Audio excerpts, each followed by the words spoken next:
he had this constant mumbly monologue from the bag about, oh yeah, great, first job I booked in 18 months, and I'm dead. I'm in a body bag. Oh no, I'm fine. Leave me in here. It's bigger than my apartment.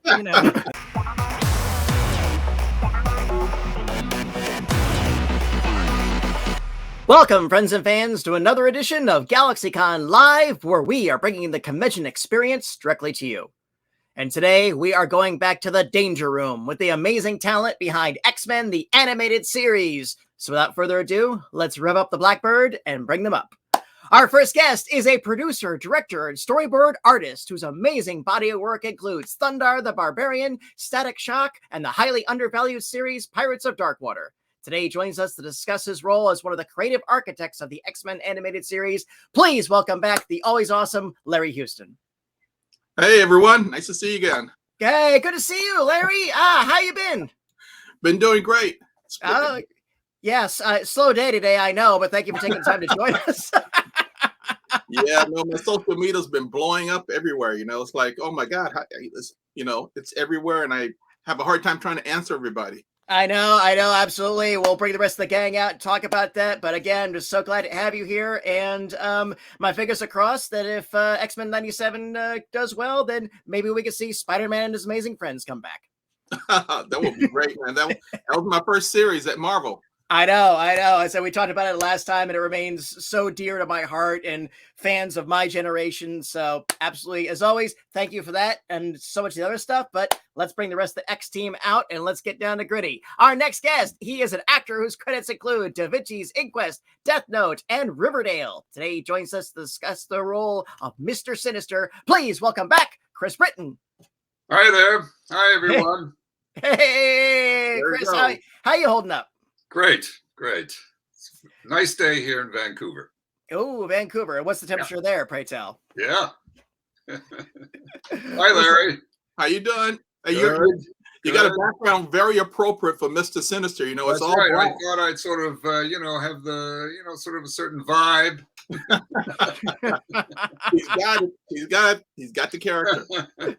Absolutely. Well, Chris, welcome back. What's the temperature like in Vancouver? Well, it's about 12 degrees here today, and not raining. It's the sun's out, and it's kind of a nice day. I'll take a dry 12. Absolutely. Yeah. Well, Chris, welcome back. Glad to see you. And next, she is an actress and politician whose roles include Outlaw, Star, Teenage Mutant Ninja Turtles, and the cult classic Visiting Hours. Today, she joins us to discuss the role of Rogue. Please welcome back Lenore Zann. Well, howdy, y'all. How y'all doing? We are well, Lenore. How are you? I'm great, thank you. It's a beautiful day here. I'm on the east coast of Canada right now, Nova Scotia, and I just want to say hi to all the fans, and it's great to see all of you again. Oh, it's great to have you here back in good health and good spirits. Thank you once again for joining us. You're welcome. Ooh, and next, he is an actor and musician whose credits include Silk Stockings, Kung Fu The Legend Continues, and The Good Witch. Today, he joins us as the voice of Gambit. Please welcome back Chris Potter. Hey, there you go. There he is. You forgot to mention the 15 years I've been on Heartland. Yeah. Great show. That's 245 episodes. Oh, no, you can forget those other credits. Very popular show. I skew that way too. I was actually going to say again, a fan of Heartland. I used to throw that in. You beat me to it. Chris, welcome back. What is that slab of metal you got behind you? Is that art or is that a door for a cabinet? I can't tell. It's a shield I use down here in San Diego. All right. Absolutely fair dinkum on that. Chris, thanks for joining us again. Welcome back. And next, he is an actor whose credits include Honey, I Shrunk the Kids, The Adventures of Sinbad, and Maniac Mansion. Today he joins us as the voice of the always erudite Hank McCoy, a.k.a. The Beast. Please welcome back George Buza. Greetings. Hey, George. Good to see everybody again. Great to have you back, sir. How you been? Just fine, thank you. Oh, good to have you in there. What things are good in your corner of the world? Couldn't be better now that we're back in the saddle. Yeah. Yeah. Let's get the rest of the gang out. We'll talk about that as much as we can. Good. Next, she is an actress whose roles include The Good Witch, Nunchucks, and The Border. Today, she joins us as the voice of Jean Grey. Please welcome for the first time, Catherine Disher. Hi, everybody. Hi, guys. Catherine. Okay, I'm totally terrified, and I have to say that I'm looking around and I have extreme background envy. I don't know how to do this properly. Don't worry about it, Catherine. You look fantabulous. Thank you so much for joining us here today. And for whatever it's worth, I am and remain a fan of Forever Night. Oh, well, thank you. That predates. Well, it's about the same time as X-Men. Yeah, that was a great show. I was a guest star on that one time. I loved that show. Were you? I was the coroner. I often didn't see people till they were dead on the slab. I don't remember. I don't even remember if I died on that one. I can't remember. Back then we were doing a lot of TV, right? And so but it was a great show. I really enjoyed it. Yeah. Okay. People in our chat room, if you can remember whether or not Lenore's character lived or died in Forever Night, you'll get a cookie. In the meantime, I played a vampire. And fire. Really? Hey, okay, all right. And next, he is an actor and singer whose credits include Ace Lightning, King, and the Adventures of Chuck and Friends. Today, he joins us as the voice of Logan, aka Weapon X, aka Wolverine. Please welcome back Cal Dodd. Hey, no. I'm right in the middle. I'm right in the middle with all these wing nuts that you're surrounded by. Fingernails during COVID. Yeah, trim your nails East there. Coast. You got East Coast and the West Coast, and of course you got Potter, who's all over the planet anyway. You're in Toronto, right, Catherine and George? Yes. And I had an audition today with Allison Court at 306 Seton. Lovely back alley theater studio. Anyway, for a thing, and it was just great working under her. And it was just great seeing her again, and she says hello to everyone. Cool. Awesome. Yeah. Cal, everything's good in your corner of the world? Yeah, it's like same as George and Catherine. It's like 6-7 degrees. All right, well there you go. I mean, I look, gotta say Celsius because we're talking to our friends in the south of the border. That's Celsius, not Fahrenheit. Yeah. Ah, Right. okay. At 12 degrees Fahrenheit, we would be in the Arctic. Yes. To my Florida blood, any temperature Celsius or Fahrenheit with only one digit is terrifying to me. Well, friends, once again, thank you for joining us on the GalaxyCon virtual stage. Our team is going through the chat room right now, pulling out the questions for us. In the meantime, of course, Disney today announced X-Men 97, a project that we are all absolutely looking forward to. They have announced many of you to be brought in a capacity to it. And I know that's kind of all I can really say and ask at this time. I will say this much. We here at GalaxyCon are absolutely looking forward to having you all back and at a time when you can talk about your creative input and what you're going to bring to the table to it. And we're absolutely looking forward to that. And congratulations on X-Men 97. And that absolutely could not have been done without the popularity and what you all helped to create in the original X-Men series. And as a longtime X-Men fan myself, I just have to say this. I have to thank you all. I have to thank you for your talents. I have to thank you for the professionalism, and I have to thank you for the performances you brought to these characters, which have created a whole new generation of X-Men fans and brought us here to this day. Thank you all. Thank you. Thank you. Thank you. I have to thank Larry for the job. Thank you, Larry. Yeah. It was very nice of you. Thank you. He's the best boss. Yeah. What you're seeing on screen right now is the reason why the show was a success, because all of this voice talent really raised the bar for the show and made the show a success. So I have to thank everybody here. You guys were excellent in everything you did. Excellent. Yeah. Thank you. Excellent. Let's say. Let me throw this out. What's been a favorite memory that you've had from being a part of X-Men up to today? And maybe there might be some new ones coming in the next year to 18 months. But what's an X memory you could share with our audience today? getting the part the first time around was really exciting. Yeah. We didn't really know what the show was going to be about at the time, except for Hank. George, he had read the comics, but most of us didn't really know what the show was about. And basically I found out as I went along, and I fell in love with my character, which I'm sure everybody feels the same way about their own character. But Rogue being, the strongest woman in the universe, but also with a tragic flaw, which is that she can't be intimate with anybody or really fall in love with anybody, and she's always kind of a loner. That was a great character to play, and I love playing her, and I look forward to continuing. Absolutely. And you said George read the comic? Yeah, I think so. Oh no, I did. He just looked at the pictures. He just went right. He didn't read. Well, there are no X-Men had some great artists, so that wasn't a bad thing. It taught me how to read. Yeah. A lot of kids are getting into comics now, and it's helping them to read. A lot of teachers are telling me that. So that's great. Keep it up, teachers, and keep those kids reading. Starting with comics is great. Yeah. And one thing I can say is that a lot of the actors that you see here, they were like perfect for the part because they came in and did their readings, and myself and everyone else, when we heard their take on the character, we said, that's it. We don't need any more auditions. We got the character because everybody here nailed it.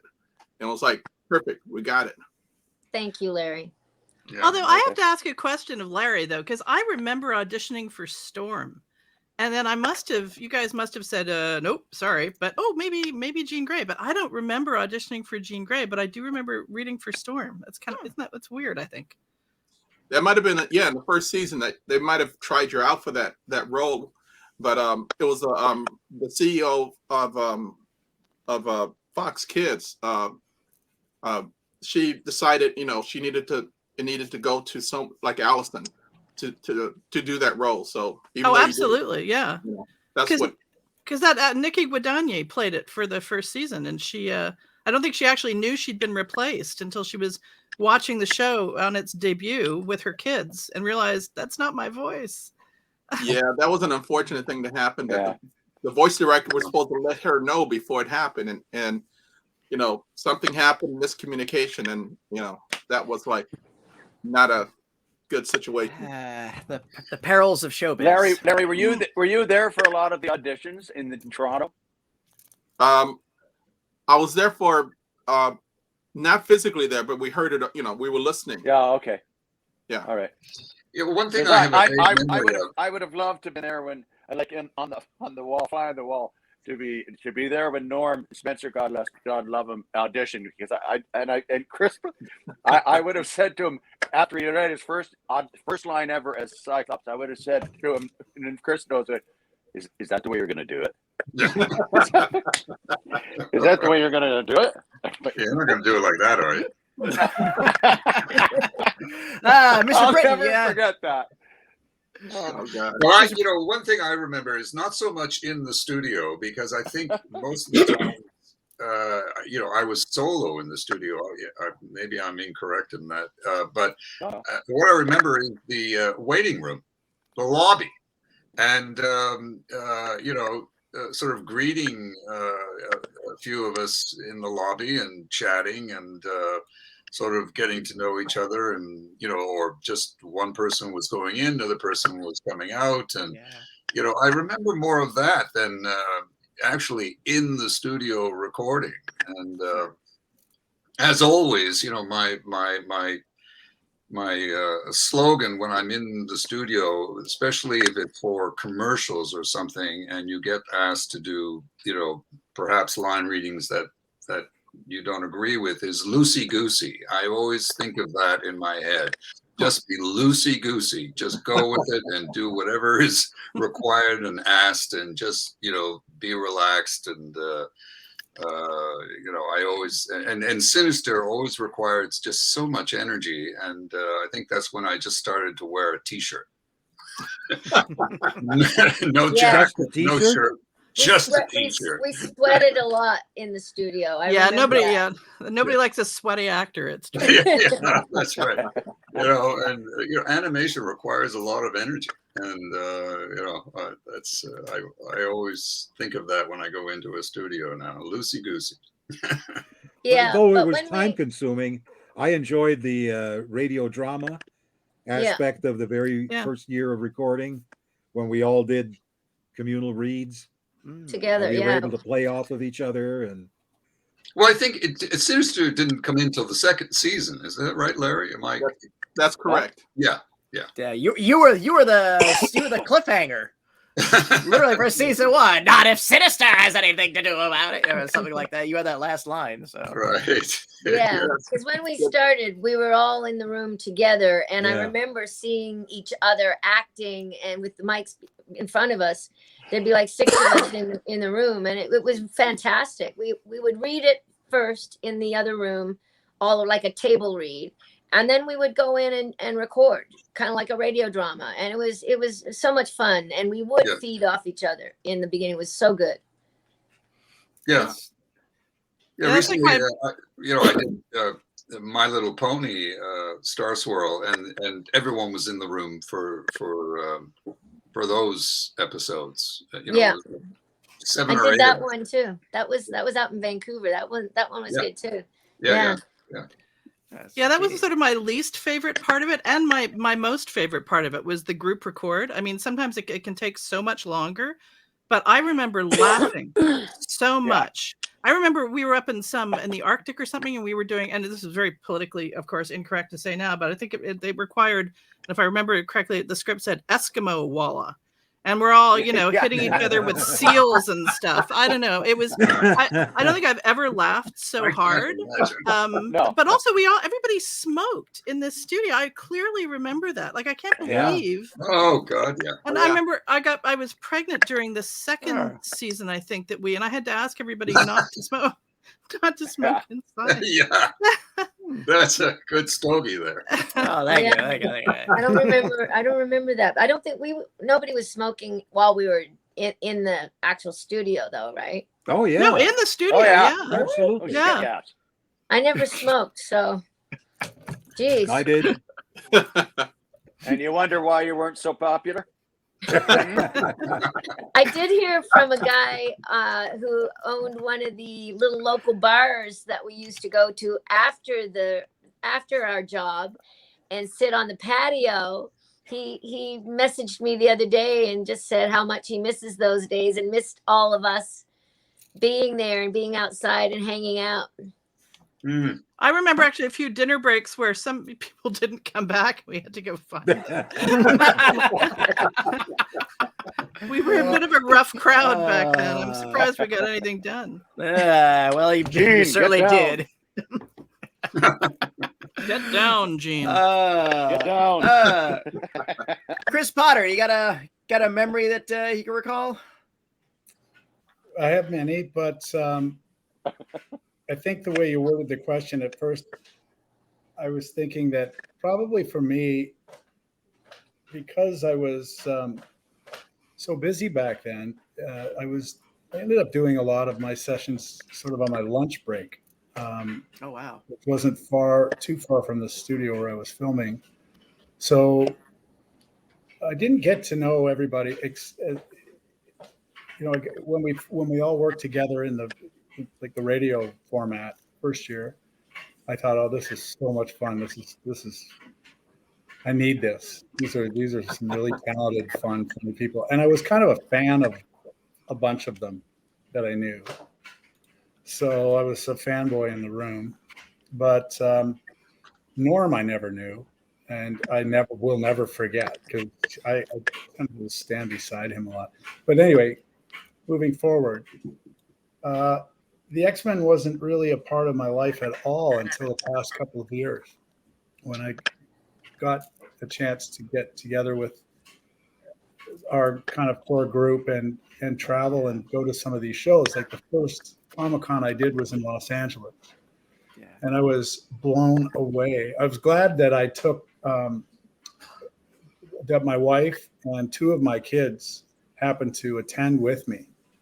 and which is a fluke. And they were witnesses to that exuberant crowd that we had, thousands of people.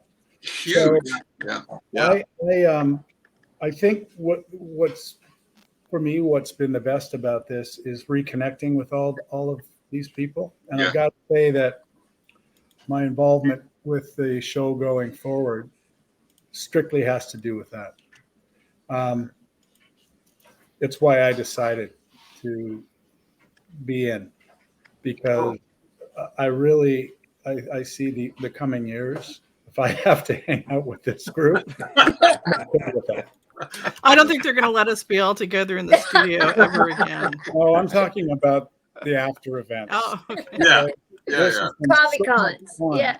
Yes. I don't think that the fans really seem to understand when we tell them that we didn't know, particularly I didn't, but I don't think we all knew how popular the X-Men was, because we were a group of Canadian actors that worked in different mediums. We were not animation people, and they hired a group of well-rounded entertainers who had a lot of success in different mediums. Yeah. When we got together and did it, off it went, and we heard it was popular, but I don't think we really realized it. I didn't till years later. Well, they didn't tell us. That's true. Yeah. That's true. And They kept it a bloody secret. we kept doing it for 5 years and kept hearing how popular it was. But, But there was no social media then either, Chris, right? That's right. Yeah. I think Right. it's sort of a slingshot effect for me, that it happened. And then all these years later, I'm like, oh my goodness, I don't have this with any other show. And I've done a lot of television shows, and I don't get together with the cast years later. So that's been a really awesome thing. And I think I think going forward with the new series, it's going to really pay off. I think I think we got a really good group. Yeah, we love each other. It's great. It's fantastic. I'm curious to meet the youngsters. Speak for yourself. Oh, well, everyone, thank you for indulging in my capricious curiosity. We're good to go on our audience questions, so I say let's go ahead and roll our first one. And this is going to come from Anthony, who wants to know what was everybody's favorite aspects of their characters. And for Larry, I'll just say, what is an aspect about the X-Men on the whole that drew you? Well, for me, when I first got into animation, I had been trying to get the X-Men on the air for like 12 years. Because as soon as I got hired at Marvel Productions, I had been working with Stan and everybody to try and get the X-Men in one form or another on the air. I mean, and I was part of the group that created Pride of the X-Men. Yeah. We got that on the air, but we only had 3 networks and they all passed. And luckily, my boss was Margaret Lesh and Stan Lee. And when she became the head of Fox Kids, that's when she gave me a call and said, we're doing the X-Men. So I had been trying to get this thing on for a long time. I'm a long time fanboy. And so I wanted to do my best that I could and get this out there for everybody to see. And yes, there was no internet. So everything we did was like my gut instinct, all of us, because I surrounded myself with other people who loved the X-Men also. And we just barreled ahead and got it done. And like, we didn't know it was popular neither. I mean, we knew we had the ratings, but we didn't know we were popular until the very last episode when myself and the writers, we'd had our resumes out. We were going to go find work somewhere. We had to pay our bills, And that's when they said, don't go anywhere. You got the second season, but you got to change that ending. And we came up with this ending with Mr. Sinister in post-production to bring Chris in for next year, for the next season. So we had to make it up on the fly, and I had to retool I didn't know that. real ending into a cliffhanger.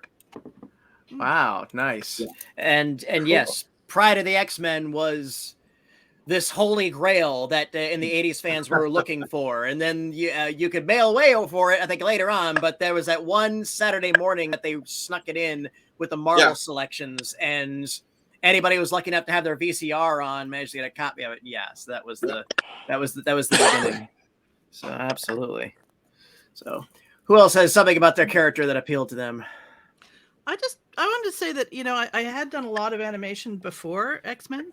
And in fact, Ron Rubin, who played Morph, he was my very first job, was one head of a two-headed monster on Beetlejuice, and it was Ron Rubin. And I walked into the booth and I was terrified, and Ron was at the other mic, and they said, "Okay, Ron, just say some stuff." And he went, yeah. What do you want? What do you want? What do you want? And he did like 5 impressions in a row and made the sound of a door opening. And I just thought, oh my God. I actually put my hand up and said, I think I'm in the wrong place.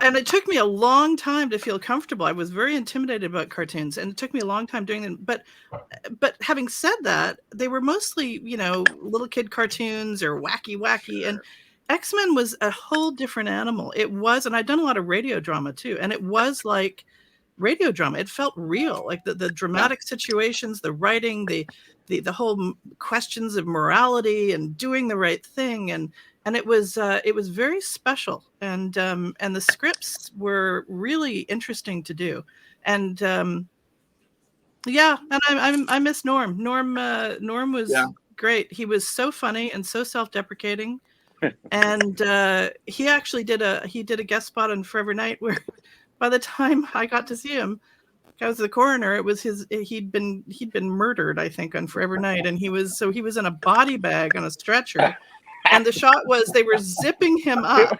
So a hand would come in. Oh yeah, it was awful. He would zip him up, and as the hand would come in, zip it up over his face, and then the paramedics would wheel him away in this body bag, and we'd talk the rest of the scene. But Norm was really good as long as the camera was on him. As soon as they zipped him into that bag, he had this constant mumbly monologue from the bag about, oh yeah, great, first job I booked in 18 months, and I'm dead. I'm in a body bag. Oh no, I'm fine. Leave me in here. It's bigger than my apartment. You know, it went on and on. They had to redo my makeup. I was laughing so hard. So I really, I appreciated him and being able to do all those scenes with Jean and Cyclops. Nice. That's cool. That's a great memory. Yeah. Absolutely. Who's got something else about their character that they bonded? Yeah, Chris. I can weigh in and say that what appealed to me at the time was that I just seemed to understand that place where Gambit was, and his swagger, and his all the X-Men were outsiders, but Gambit seemed to be that, to me, that a little bit more with his family history, and I felt like I could have been him. That's how I felt at the time, and so I would just wear that when I did it, despite my insecurities and all the criticism I took from Norm and I just went with it. And you know, unlike some of the characters I played in my career in all different walks, I liked him. I don't always like the character I play. And, there you go. I liked him, so it came out. It was easy for me. That's a really good point. Yeah. That's really interesting. Well, I just like how nasty Mr. Sinister is. Just like you, Chris. Right? Yeah, they're so much fun to play those type of characters, and in retrospect, you know, looking back, I really liked the way his search for a cure, and you know, how he started as a doctor and searching for a DNA to solve and cure an illness, and then, you know, it got out of hand. So, you know, and they're just, you know, a character like Mr. Sinister is just a lot of fun to play, and you know, you just have to commit so fully to that type of role, and that's basically what I've always enjoyed about him. I would have to echo that, because Sinister is kind of fun. Magneto is got his agenda, and Apocalypse, of course, just wants to dust everything. So, but there's a lot of sinister, fun, mustache twirling playfulness in Sinister that just came across so well. And again, funneled through a great adaptation of Claremont's storylines and everything else. Yeah, it's just, you knocked it out, boss. You really did. Yeah, thank you. Well, for me, I could identify with just about every aspect of Beast. As a kid, I was bullied in school. I was overweight, and so kids would always come down on me for that. And because I was also big, there was always somebody who wanted to take me on in the schoolyard. So there was always some sort of a situation where I'd have to defend myself. And a lot of times I'd try and talk my way out of things just so I wouldn't have to get into it. And it was so easy to identify with Beast, who exemplified the very same things, that he always tried to avoid conflict, always tried to attack a situation using his intellect. But if it really came down to it, he could do some damage. And this is something that I discovered as well, is that if I let loose, I could actually do some damage. You should have And I did. Thanks to you, every Beast action figure is considered incomplete among collectors unless it comes with a book and glasses. Yes, the literature quotes.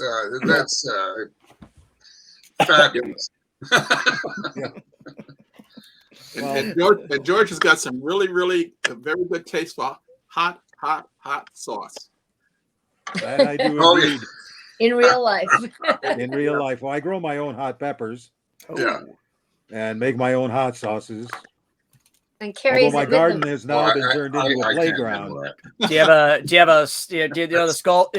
the Scoville rating on your hottest? Oh yeah, it's the Reaper, and it's about 1,300,000.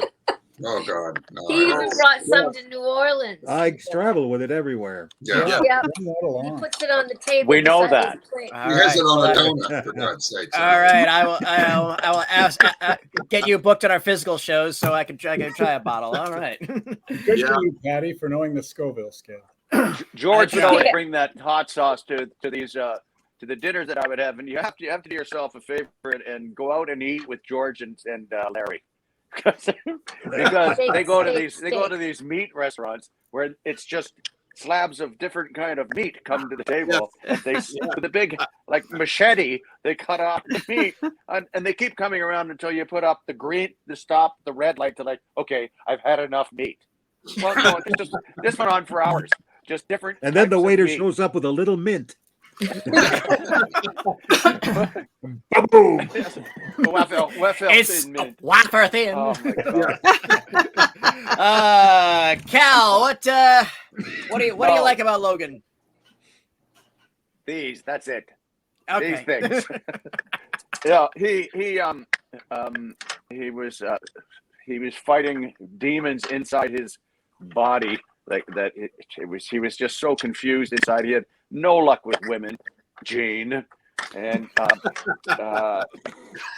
just no luck with women. Everyone, they all turned around like tried to kill him. And he had this huge heart, and he actually got to almost cry in the Nightcrawler episode, which showed everyone the heart that he had. But again, the people at Comic-Con, so many of them are autistic. It just amazes me the amount of people that have autism that come to these shows and just confess and just say, like, I owe my life to you. Like, you're Wolverine I loved, and he made me be able to deal at school with bullies and stuff, and I just, at the X-Men, if I couldn't see that, I didn't want to live anymore. And it's just, and they mean it. And it's just, it's so heavy. And it's like, just crazy. Like today, when they announced that stuff today, all these things kept coming in from people that I had met at Comic-Cons and stuff. But it just blows me away how much the series affected these people. And literally they say, I mean, you all must have heard it. You're the only reason I'm here today, or like, I have to thank you for my childhood, was another line that they say. Thank you so much for my childhood. I don't know what I would have done if the X-Men weren't there. I said that to Neil Peart when I met him. To who? To Neil Peart, the drummer from Rush, when I met him. Oh yeah.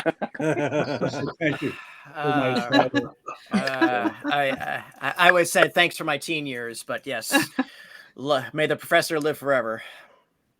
Yeah, every actor here would get testimonials from the fans when they would come to our tables on how it affected their growing up as a kid, and lots of them were like in Cal's case, they had a lot of. We had one that was the guy was a short fan, and he had a lot of problems dealing with people being bullies, and Cal's character just gave him a lot of confidence and helped him to get through it at the time. So the one nice thing about the X-Men stories is that we didn't write down the kids, we wrote up the kids so that we gave them something to hang on to. You know, it was so important. I mean, it was brilliant. I mean, the writers were astounding on the show. Just unbelievable writing. And it's great to see parents bringing their kids who are, once Disney re-released the series, bringing their kids with them to meet everyone. And so they, the father or the mother would be re-watching the series with their kid with them. That's always fun and touching, really. Yeah, absolutely. And the touching story. I'm sorry, someone talking. Go. The touching, the most touching, definitely in all the Comic Cons I've done was when this gentleman came up. He was about 26, and he had his daughter who was about 10, maybe 9 or something, and maybe he was 27. But anyway, and there was a woman off to the side, and they came up, and he stood there. They were dressed in black, and he had these things on, and he's standing there, and he went on for 2 minutes, and I couldn't stop him because he was like mesmerized, and I was almost in tears when he was through, because he said, I was teased all my life, and I have autism, and this is my daughter, and she has autism as well, and we love you and your character, and it just like that, and I said, I don't know what to say. It's astounding. So I took my thing off and put my hand out. And he took off his claw, and he shook my hand, and with that, he put the claw back on immediately, and he turned his daughter around, and the two of them just walked away from the table. The woman came running over to the table, and she was in tears. She said, I can't believe what I just saw. She said, this is my husband and my daughter, and he has never, because of his autism, ever touched another person's hand. That's part of the thing. Wow. He had to shake Wolverine's hand. And then I lost it. It's just like that was But that's astounding, and that happens all the time. It just blows me away that what this whole series is about. Anyway. Yeah. No, totally understandable. Lenore, bring us home. What do you? What is it about Rogue? Well, Sugar. Well, Sugar, let me tell you, everything that you've been hearing. Everything you've been hearing here tonight from my colleagues is true. The thing that makes our characters, all of them, I think, so special is that we touch a universal chord in humans around the world. It doesn't matter your nationality, your color, your creed, your religion, your background, you're rich or you're poor. The X-Men stand for equality and kindness and compassion and love. And that's what Rogue represents to so many people, and to me, to step into her shoes and be able to touch so many people. And the sad part is that everybody carries a burden of some sort. There's some part of us that is sad about something. And for Rogue, as I said earlier, she's a loner. She can't really get that close to anybody. And as she says in one of the episodes, I'd like to know what it's really like to touch another human being, which is why she wants to at one point get rid of her superpower so she can be human. So this is the kind of character that actors live for. We love these kinds of characters, this kind of complex. And to be honest, she's very similar to myself. I relate to her very much, and I think that's partly why the fans also can relate to her and to me. Yeah, absolutely. Let's go ahead and roll another one. I think we got time for one more. Let's throw out a really fun one. Here's one from Sarah. If any of you could have a mutant power, what could it be? I wish Jean couldn't fly, right? It was only when she was the Phoenix that she could fly. So I think that I felt very shortchanged by that. I mean, I loved Jean, and everybody used to kid me because I used to do the record because I was a telepath with my hands and my headphones like this. It was just sort of unconscious. But I wish Jean could have just flown and not just as the Phoenix. Yeah, but Jean, no, Catherine. And then then Cyclops would never stop saying, "Get down, Jean." I know, come down, Jean. It would be come down, You Jean. can't fly. Get down. I know. I remember Jean saying a lot. It was Scott and Hank. It was always Hank in this sort of worrisome voice. She also needed to be saved a lot. She kind of fell down a lot and was overcome quite a bit by her powers and by outside forces. Yeah. Oh. I'd like to fly too. That's the That's only the universal. I like to fly in real life. You're not a superhero unless you can fly. Yeah. Yeah, exactly. So that's 3 for flight. Any non-flight power wishes? I'm for flight. I'm now. Join me. I'm part of it too. There you go. Well, Sinister wants to, sort of control the future of mankind. That's a mutant power through, discovering a genetic material between, Scott and Jean Grey, and hopefully it would be disease-free and highly intelligent, and carrying on the species in a positive way. That would be perhaps a mutant power, and also yelling at everyone. That's Yeah. Fair. Yeah. Chris Potter, what power would you pick if you could? Well, with the price of airline travel today, flight would be good. Flying's always good. Yeah. I think, and sometimes I really would like to be invisible. Oh yeah. But I think, I guess a mutant power would be mutant strength, would be kind of unique and helpful. Absolutely. Maybe and fun for a while. I don't know how long that desire would last, but I would think superhuman mutant strength would be. There's a lot of things that really hurt now when I lift them up. Now, see, this is where Wolverine's gift of being able to heal instantly would come in handy.